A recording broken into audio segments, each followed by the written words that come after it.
छोड़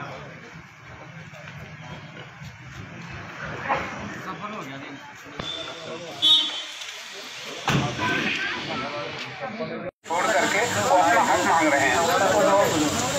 उनके हक की लड़ाई है। आज उनके हक के लिए कोई जब हक देने का समय आया, सरकार एकदम चुप्पी साध लिया है। और एक तरह से देखा जाए तो ये कांग्रेस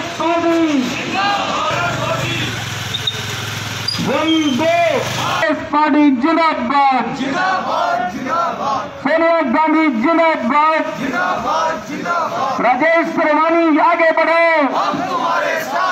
राजेश परवानी।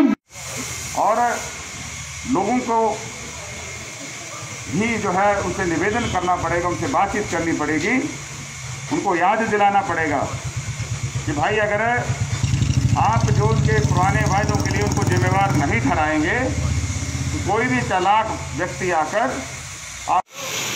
और उन सब का भी जो हमारे साथ बैठ के कीर्तन किया ताकि हमारा जो ये समय था वो आसानी से बीता। मैं सब कामों के लिए अपने सहयोगियों का जो हमारे प्रस्ताव लेके को गया हो, आज तक के इतिहास में कभी नहीं हुआ, पूरे हिंदुस्तान में नहीं हुआ, दुनिया का तो पता नहीं पर हिंदुस्तान में कहीं नहीं हुआ।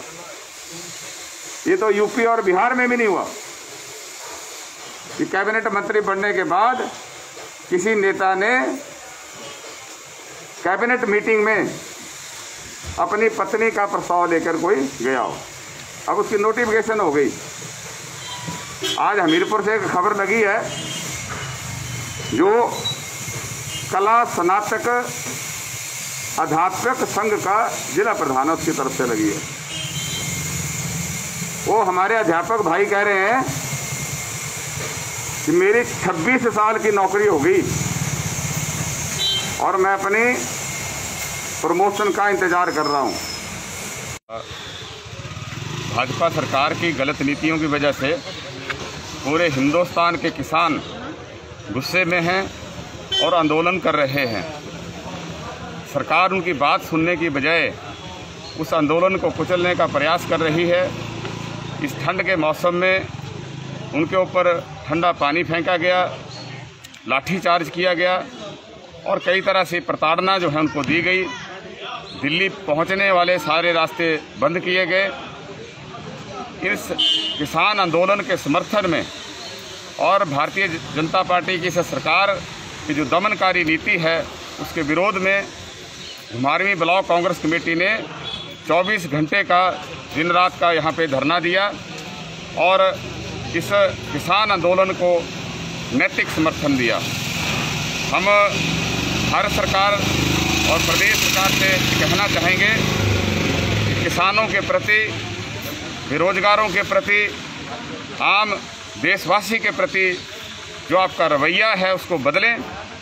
और ये जो पूंजीपतियों की हितैषी सरकार है, जो हर फैसला पूंजीपतियों के इशारे पर, पूंजीपतियों के फ़ायदे के लिए ले रही है, इस रवैये को बदलें, इस सोच को बदलें। क्योंकि जब चुनाव थे तो आपने वायदा किया था, नारा दिया था, सबका साथ सबका विकास, जो आज सत्ता में आने के बाद बदल गया है। उसमें सबका साथ लेने की बात तो हो रही है, लेकिन विकास सिर्फ अपनों का हो रहा है। तो अब ये बन गया है सबका साथ अपनों का विकास। तो ये नीति नहीं चलेगी। हिंदुस्तान का आम आदमी भी अब आपकी असलियत जान चुका है और आपकी ये जो बड़ी बड़ी खोखली बातें थी उनकी कलई उतर चुकी है। और जैसा कि किसान नेता ने कहा कि मुंह में राम राम बगल में छुरी, ये नीति नहीं चलेगी। यही नीति किसानों के प्रति, बेरोजगारों के प्रति और आम हिंदुस्तानी के प्रति इस सरकार की है, जिसकी हम घोर निंदा करते हैं।